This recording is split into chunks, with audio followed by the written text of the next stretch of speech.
I'm here with legendary stringer Nick Down. Nick strings at all the major squash events and some of the tennis events as well. Nick, we're just going to do a little workshop on basically how you string the Eye Rackets, because the new range of Eye Rackets are slightly different to the other brands because we haven't got a bumper strip. The grommets are inserted in.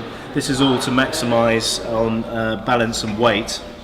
This is the Joey Barrington X-Lite 110 control. So, Nick, I would say quite a traditional string pattern for you to go. We've got obviously lots of other racket styles with the string fan patterns and everything, but I think we're going to start with a nice classic design here. So, Nick, I'm going to hand over to you just to explain to the viewers and all the people that love Eye Rackets, and just give them a few tips on the most efficient way to string this racket.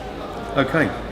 Well, first of all, cutting the string out is the first task, and before we do that, the kind of golden rule for stringing all the Eye Rackets is to make sure that you constantly look at what you're doing all the time. You don't necessarily always have to with some rackets, but the key to making sure that all the grommets remain intact is to catch it at an early stage if you see one slipping out. Because the last thing you want to be doing once you've cut all the strings out, if you do it the normal way, is start fishing through the bin to find all the grommets and adding about half an hour to your stringing exactly, because people have been saying that they ping out. We don't want to glue them in, because if they end up splitting, it's a real hassle getting them out. So, if you can show a way how the most efficient way, that would be awesome. Okay, so as with anything, always have a very quick look around the frame before you do anything, so you can spot any damage that sometimes you can't string them. This is obviously brand new and it's in perfect condition. So to start off, stringers will you always try and cut a cross string and a main string together at the same time to release the tension in the racket. You see the strings all pulling back there. Yep. Then after that, just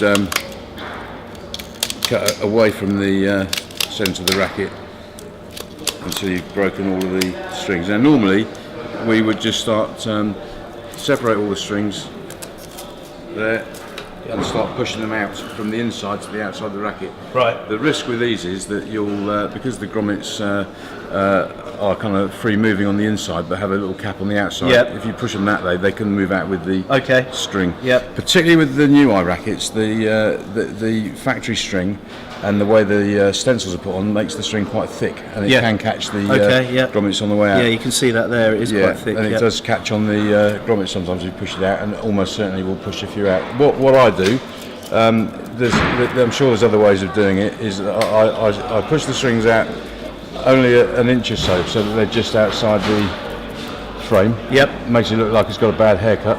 Well, don't talk about haircuts, but yeah.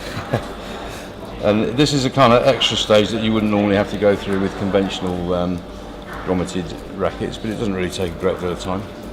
And once we're there, if you do dislodge any grommets at that stage, they'll be sitting like there's one there that is actually still sitting on the string. So all you have to do is just pop it back in. There's one there too. Very quick look. And it's great because you haven't lost anything at that stage. Okay. Once you're happy with that, then if you just nip around the whole racket and snip the tops of the loops, again an extra 30 seconds or so. Some of them are falling back in already.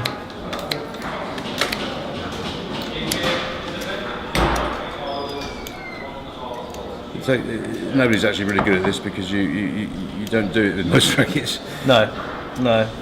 But I mean, the more, it's obviously a new brand, and it's a new innovation that's happening, and it's just getting used to it.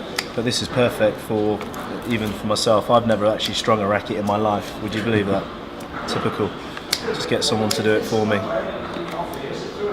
Primarily because you're so rich. Primarily you. I don't know. I think I just keep getting favours from you. But okay, so there's and then what we'll do, if you pull the strings inside the frame now, it'll, if anything is a bit loose, it'll just pull it into the frame where it's supposed to be. Yeah. And again, keep looking at it, but this way you're not going to have grommets stuck to the string in the bin, which doesn't help a great deal. No, I mean, obviously they're clear grommets, and trying to look for those on the floor. Imagine PJ would be there all all week trying to find them on his hands and knees. And those of us oldies with failing eyesight. Well, that's why I'm talking about PJ, Nick. It's, you know. Okay, a little bit careful with the where you've got a knot, because you'll have two together. So if you just trap the grommet with your finger to stop it coming out. Look at that. Look at that. How efficient is that? I mean, that's absolutely awesome.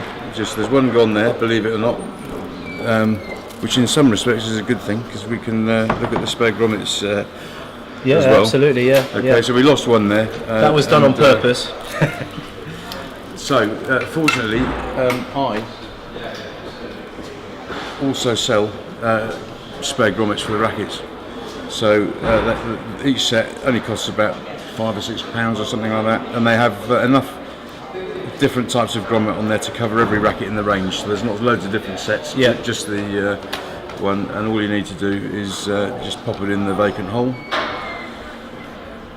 and we're good to go. That is quite a loose fit there, so that's not surprising that one came out. So keep an eye on that as we're going along. Yeah, brilliant. Okay, so we always make sure we get the logo the right way up. You can take the plastic off now, Nick, for that. It's no problem. I don't mind. And what are you gonna string this frame in? What eye string? Well, we've got a choice there of the black and the green, and a couple of different gauges. Is there anything particularly that you? 1.2 is my favourite. Okay, we'll see if we've got a set of that there. I'm sure we will have. 1.2, and I would probably go for the. For me, I'd probably go for the black. Okay.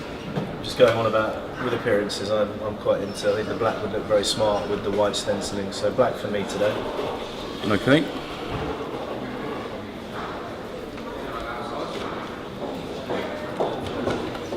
So far so good. Got the racket in the machine. What tension would you like, Joey? I would like it at £30 for me. Nice and tight. Old school. Okay, so black X-Tech 120. Perfect. There we go. Absolutely. Just happen to have this lying around. I know. There we go. It's a good string. I'm very happy with the quality of string that we're producing. So it takes about 28 to 30 feet for a single racket. Fortunately, this is exactly a foot long, so we go 1, 2, 3, 4, 5, 6, 7, 8, 9, 10, 13, 14, 15. In terms of stringing, Nick, sorry to again the classic racket shape. Do you find this quicker to string? Yeah, it is quite quick. This particular one, yeah. The do it in one piece. It's sometimes what we refer to as the pro shape head. Yeah. With an open throat here. Often that's something that people confused, and they think these are closed throats, but they're not. It's clearly open because you can put your finger through it. I know. It's funny you say that though. I kind of say the other way with. I say it closed because of the coming through here, and the teardrop for me is an open throat. That's where we can agree to disagree. But we can have a debate about that later.